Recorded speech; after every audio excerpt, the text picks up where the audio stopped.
레위기 21장 1절부터 4절까지 한 절씩 교독하겠습니다.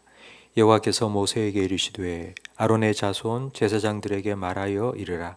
그의 백성 중에서 죽은 자를 만짐으로 말미암아 스스로를 더럽히지 말려니와 그의 살붙인 그의 어머니나 그의 아버지나 그의 아들이나 그의 딸이나 그의 형제나 출가하지 아니한 처녀인 그의 자매로 말미암아서는 몸을 더럽힐 수 있느니라. 제사장은 그의 백성의 어른인즉 자신을 더럽혀 속되게 하지 말지니라. 아멘. 레위기의 주제는 거룩입니다. 하나님께서는 레위기 11장 44절에 내가 거룩하니 너희도 거룩하라고 말씀하셨습니다. 하나님은 하나님의 백성이 거룩하기를 원하십니다. 그래서 레위기에 나와 있는 제사법과 정결법을 주셨습니다. 오늘 우리가 함께 읽은 레위기 21장부터는 그 거룩의 대상이 제사장으로 옮겨지고 있습니다. 제사장의 장례 참석의 여부부터 말씀하시는데, 제사장은 직계 가족, 부모와 자매와 형제의 장례는 참석할 수 있지만 그 외의 친척들의 장례식은 참석할 수 없습니다. 왜냐하면 제사장은 다른 사람의 죄를 하나님께 가지고 나아가 속죄 제사를 드리는 사람입니다.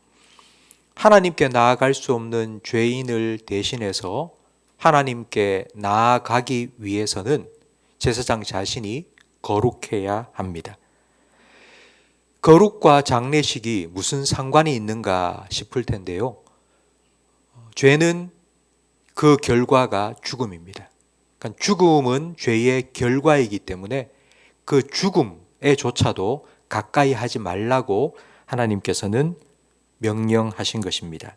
읽지는 않았지만 5절 말씀에 보면 제사장은 머리털을 밀지도 말고 양쪽 수염도 깎지 말고, 이건 스스로를 자해하는 행동입니다. 이방 민족들은 초상이 났을 때에 슬픔을 표현하기 위해서 머리를 밀고 수염도 깎고 했습니다. 그런데 하나님의 구원과 천국과 영생을 믿는 이스라엘 백성들은 이방인들과 같은 과도한 슬픔을 표현해서는 안 됩니다. 구약 성경은 이스라엘 백성이 죽었을 때에 죽은 것이 아니라 그의 조상과 함께 잔다고 말씀합니다. 예수님께서도 나사로가 죽은 것이 아니라 잔다고 말씀하셨습니다. 이런 표현들은 다 부활을 전제로 한 것입니다. 영원한 생명을 주신 하나님, 우리를 부활시키시는 하나님을 믿는 성도는 자기가 믿는 것과 자기가 사는 것이 일치되어야 합니다. 하나님께서 제사장들에게 일반 백성과 다른 기준으로 좀 더 철저하게 거룩을 지켜나가라 요구하신 이유가 4절 말씀에 나옵니다. 제사장은 그의 백성의 어른인즉 자신을 더럽혀 속되게 하지 말지니라. 제사장은 단지 제사를 집례하는 사람일 뿐만 아니라 가정적으로도 그리고 사회적으로도 모든 면에서 어른, 본이 되는 사람이라는 뜻입니다. 내가 제사장인데 한다고 사람들이 제사장으로 인정해 주지 않습니다. 그의 삶이 뒷받침해 주어야 합니다. 그의 삶이 뒷받침해 주지 않으면 누구도 그를 인정해 주지 않을 것입니다. 참된 직책은 참된 권위로부터 나오는 것이 아니라 거룩에서부터 나오는 것입니다. 예수님의 직업은 목수였습니다. 세상적으로 그리 내세울 것도 없고 예수님이 자라온 가정 환경도 그리 내세울 것 없는 평범한 가정이었습니다. 이사야 53장에 예수님에 관한 예언에서처럼 예수님은 고운 모양도 없고 풍채도 없은즉 우리가 보기에 흠모할 만한 아름다운 것이 없었습니다. 그럼에도 불구하고 예수님께서 성경을 가르칠 때에 그의 가르치는 권위가 서기관과 같이 앉고 매우 권위가 있었다고 말씀하면서 듣는 사람들이 모두 놀랐다고 기록되어 있습니다. 예수님의 말씀에는 하나님의 권위가 나타났습니다. 예수님 말씀하시자 귀신도 쫓겨갔습니다. 왜냐하면 예수님은 거룩하셨기 때문입니다. 거룩이 능력입니다. 오늘날 우리가 살아가는 이 세상에서도 거룩이 능력이라는 말이 진리임을 확인할 수 있습니다.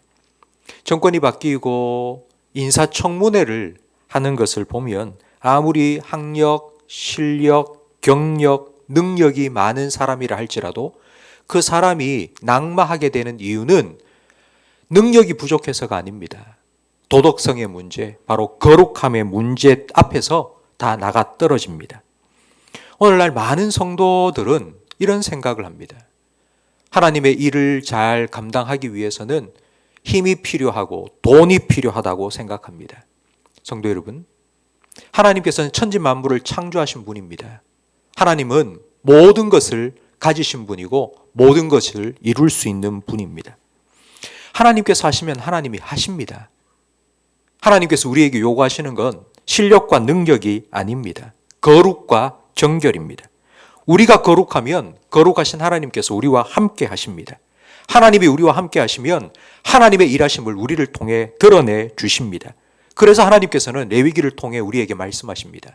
내가 거룩하니 너희도 거룩하라. 거룩하신 하나님과 함께 할 때에 우리는 하나님의 거룩과 하나님의 능력을 내 것으로 누릴 수 있습니다. 성도 여러분, 우리가 어떻게 해야지 거룩하신 하나님과 함께 할 수 있겠습니까? 우리가 얼마나 깨끗하게 살아야지 하나님 앞에 설 수 있을 정도로 우리 자신을 거룩하게 할 수 있겠습니까? 우리가 아무리 힘쓰고 있어도 하나님 앞에서 내가 거룩하다고 어떻게 감히 말할 수 있겠습니까? 그래서 예수님께서는 우리가 하나님 앞에 설 수 있는 거룩한 사람이 되도록 우리를 위해서 십자가에 못 박혀 죽으시고 우리의 모든 죄와 허물을 다 사해 주셨습니다. 성도 여러분, 예수님을 가까이 하는 것이 우리의 거룩입니다. 예수님과 함께 하는 것이 우리의 거룩입니다. 예수님께서 나병 환자를 고쳐주실 때에 그 나병 환자의 몸에 손을 대셨습니다. 그 당시 사람들은 나병 환자의 몸에 손을 대면 그 나병이 내게 옮는다고 믿었습니다. 그러나 예수님은 그 나병 환자의 몸에 손을 대었습니다. 나병이 옮은 게 아니라 예수님의 거룩이, 능력이 그 나병 환자에게 흘러 들어가서 그 나병 환자가 깨끗함을 입었습니다. 성도 여러분, 예수님과 함께 오늘도 살아가시기 바랍니다. 예수님과 함께 오늘 하루를 거룩하게 살아가기를 간절히 바랍니다. 내가 거룩하니 너희도 거룩하라. 하나님께서 우리에게 요구하시는 그 거룩이 우리의 능력이 되기를 주님의 이름으로 축복합니다. 하나님 아버지, 우리를 향한 하나님의 뜻이 거룩임을 오늘 말씀을 통하여 우리에게 다시 한번 깨닫게 해주셔서 감사합니다. 기도로 하루를 시작하는 우리 성도들을 주님께서 지켜주시고 그 은혜의 말씀으로 지켜주시옵소서. 하루를 살아가면서 수많은 죄의 유혹이 우리의 마음속으로 스며 들어오지 못하도록 주와 및 그 은혜의 말씀에 부탁하오니 우리 모든 성도들을 거룩하게 지켜주시옵소서. 내가 거룩하니 너희도 거룩하라 하신 하나님의 그 말씀 앞에 겸손하게 엎드려 우리를 거룩하게 하시는 예수님과 함께 살아감으로 하나님의 거룩이, 그 하나님의 능력이 우리의 삶에 흘러들어와 우리가 날마다 새롭게 변화되어 살아갈 수 있도록 도와주시옵소서. 예수님 이름으로 기도합니다. 아멘.